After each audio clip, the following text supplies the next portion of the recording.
Cara, eu não entendo esse momento que estou passando, de muita tristeza. Qual a cara da graça na minha vida? Talvez eu tenha dificuldade em compreender a graça e nossa liberdade. Dificuldade de aceitar o sofrimento que eu estou passando. Eu já sofri tanto nessa vida, Caião.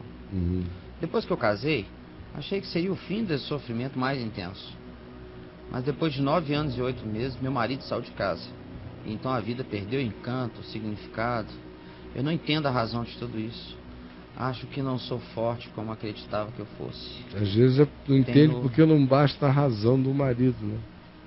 Basta o quê? A razão do marido. Por exemplo, se depois de 9 meses de casado, de sei lá quanto 9 anos e 8 meses. 8 meses, a Adriana saísse de casa, eu não ia nunca perguntar a Deus, por que a Adriana saiu de casa? Eu ia perguntar a Adriana, né? Vou perguntar a Deus, por que a Adriana saiu de casa? Não, ele diz, escuta, por que você quer sair de casa? Aí ela ia dizer, porque eu não aguento mais viver com você, eu não gosto de você, eu pensei que amasse, mas não amava, eu me equivoquei, ou você mudou tanto que se tornou impossível. A pessoa que eu conheci se tornou díspare em relação a que eu amei e me apaixonei. Então não vou me submeter a isso. E eu teria que crer nas razões dela, né? E não iria nunca dizer a Deus, por quê? Porque se as razões dela forem verdadeiras, ela não está se divorciando de Deus, né? Ela não estava se descasando de Deus, a mulher dele, ou o marido dela. Estava se descasando dela. Do mesmo modo, se fosse com a minha mulher, ela não estava se descasando de Deus, era de mim. Então não tinha por que perguntar a Deus, ela já me disse tudo. Ou pelo menos o modo como ela me vê. Então deixa eu levar isso a sério. Mas é que ninguém dialoga com a realidade. Todo mundo quer botar Deus no meio dessa história. Aí ele escolhe um homem e não perguntou nada a Deus. Aí o homem vai embora 9 meses, um ano, 9 anos e 8 meses. E 8 meses depois, aí diz, por que Deus? É muito cansativo como os humanos não conseguem assumir as suas responsabilidades. E nem dialogar com quem tem que conversar. E ficarem fazendo de Deus esse cupido permanente, essa divindade de pequenas intervenções, de arranjos de particularidades tão comezinhas que, enfim, fazem com que qualquer pessoa que tenha um pouco mais de entendimento sobre o significado da vida, se só tiver esse tipo de Deus como referência, diga, é pequeno demais para mim, eu não quero não. Como eu não quereria esse Deus para mim, é muito pequeno. Né? Mas prossiga. Só estou dizendo que me parece que a narrativa que ela vai me fazer... Ela só termina com uma frase. Assim. Tenho 45 anos e tenho muito medo de ficar sozinha. Preciso compreender verdadeiramente a graça de Deus. Não, ela precisa se entregar à graça de Deus, porque a graça de Deus é melhor que a vida, é maior do que a vida e é incompreensível, é transcendente. Quando a gente compreende o que é compreensível da graça, a gente dá uma resposta imediata, a gente se entrega, a gente não resiste, a gente para de ficar com perguntas, a gente se conforma com o amor de Deus, se contenta com o amor de Deus e se rejuvenesce, se ressuscita no amor de Deus. Isso é o que acontece, não é uma compreensão para ser explicada, é uma existencialidade para ser provada, que decorre da confiança, decorre do abandono, da entrega mesmo, de dizer eu não vou brigar para provar nada para Deus, nem para mim, eu quero viver em verdade, em sinceridade, buscar o que na minha consciência eu sei o que é o melhor, sei que os fins não justificam os meios, por isso eu quero procurar os melhores fins com os meios compatíveis. Vou tentar ser sábio, sereno em todas as minhas decisões. Não vou responsabilizar a Deus pelas minhas escolhas. Vou mostrar que eu creio em Deus pela prática de obediência ao Evangelho que eu conheço e às boas obras às quais eu sou estimulado a andar nelas, as boas manifestações de vida, de amor, tudo que decorre daí. É assim que eu demonstro a minha fé, eu creio realmente em Deus. No mais, eu vou fazendo ajustes, com bom senso, com esperança, com fé, com humildade, quando eu não compreendo as coisas, com a paciência de quem espera o tempo do silêncio, de quem também fica quieto na hora de ficar quieto, esperar que depois que os escombros caem e tudo se encaixa na própria tragédia, a tragédia tem o seu tempo de encaixe. Os escombros que caem, eles têm o seu tempo de encaixe. Chega uma hora que eles se reorganizam no caos.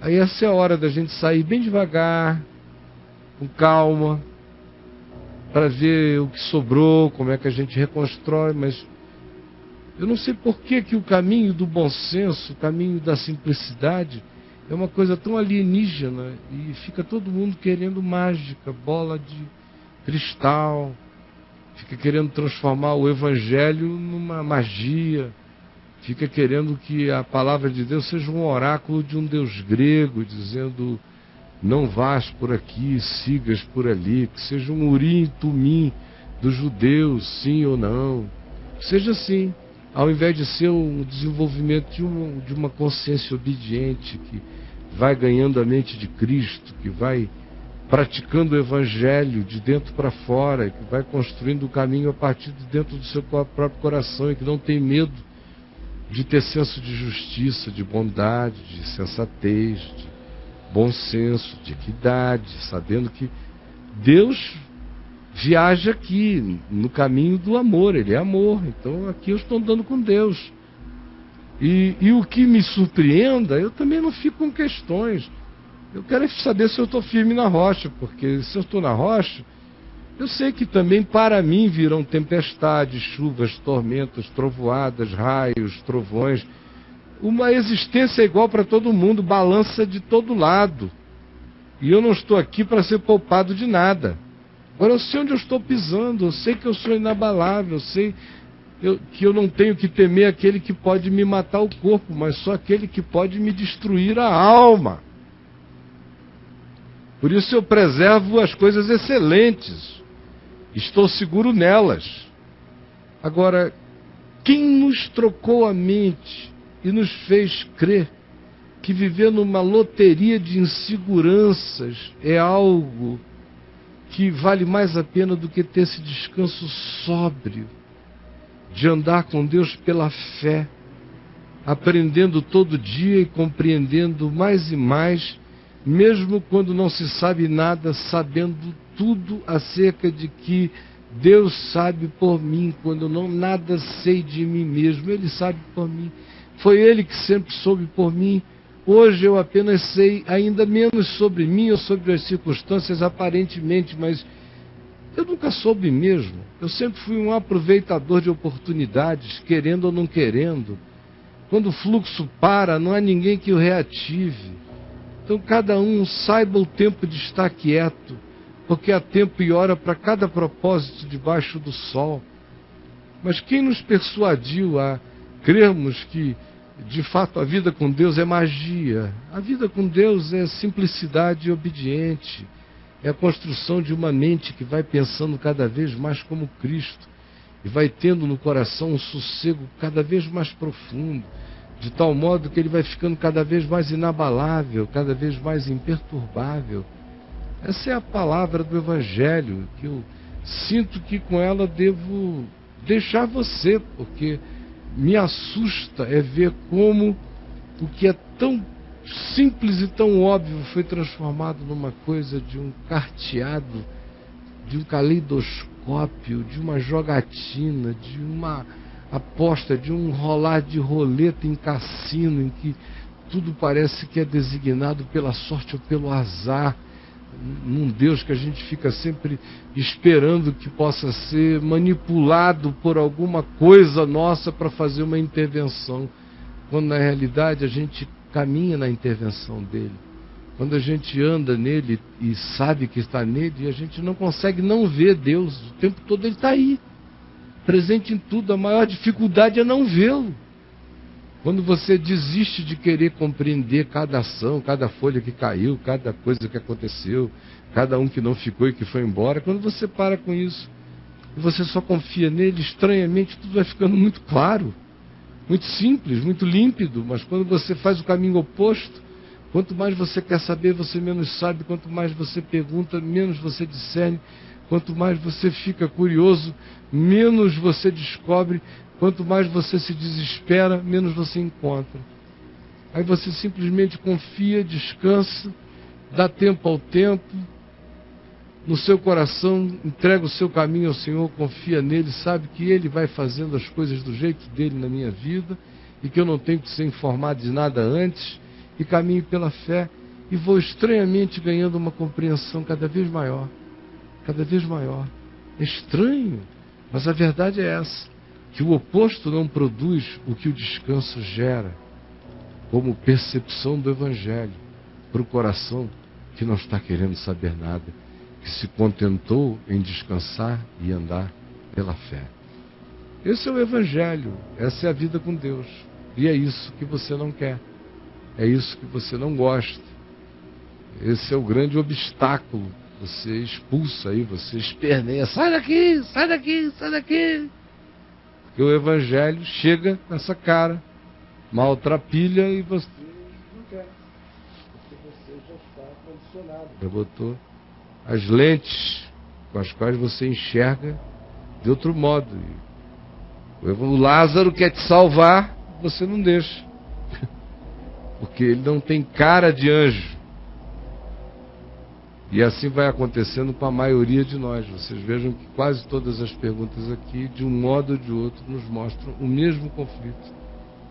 É de gente que criou certas construções de Deus e que foi formatada nessas construções e que não percebe a graça de Deus quando a falência chega. Porque como é que pode? Não consegue perceber a graça de Deus quando é um pobretão que é o herói da história. Como é que pode? Não consegue entender a manifestação da graça de Deus quando alguém vai embora. Como é que pode? Não consegue entender a manifestação da graça de Deus porque de repente começou a se enxergar e viu como a vida inteira era uma barganha. Então, ao invés de usar isso para o seu bem, começa a dizer: a compreensão da graça está me afastando de Deus. Não, ainda é o religioso se afastando do seu engano e aí com o vício religioso transferindo a culpa para Deus, para a graça dele. Você viu o nível de doença sutil presente no olhar de todos nós. Eu peço que aquele que tem o bom colírio venha lavar os nossos olhos. Como Paulo diz, que ele nos dê um coração iluminado no entendimento, como ele desejou aos de Éfeso. Iluminados os olhos do vosso coração. Meu desejo é que o Senhor ilumine os olhos do seu coração, porque os obstáculos para que se enxergue alguma coisa são tantos, que se não houver iluminação divina, a multidão de fantasmagorias e de sombras, de fantasmas e de presenças, de pensamentos conturbados na mente da maioria tão grande que o Evangelho se perde o tempo todo.